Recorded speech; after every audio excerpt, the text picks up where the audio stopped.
ateş, rüzgar, orman çocuğu. Biz doğayı severiz.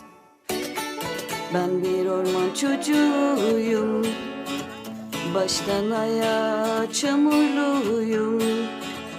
Tırnak içlerim ve saç diplerim, montum ve çizmelerim, her tarafım çamur içinde.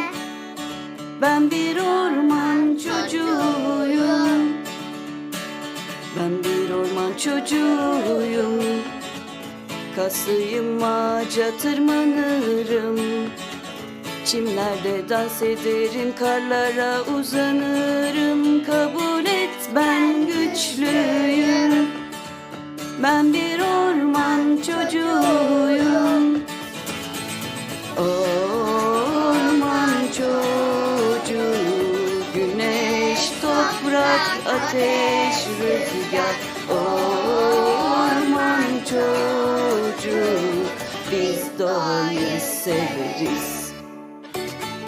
Ben bir orman çocuğuyum. Dostlarımla çok mutluyum. Hepsi benim yanımda, ağaçlarda, hayvanlarda, hepsi benim hayatımda. Ben bir orman çocuğuyum. Ben bir orman çocuğuyum. Seni yanıma çağırıyorum. Kuşları, mantarları, böcekleri incelerim. 4 mevsim dışarıdayım. Ben bir orman çocuğuyum. Orman çocuğu, güneş, toprak, ateş, rüzgar. Orman çocuğu, biz doğayı severiz. Orman çocuğu, güneş, toprak, ateş, rüzgar.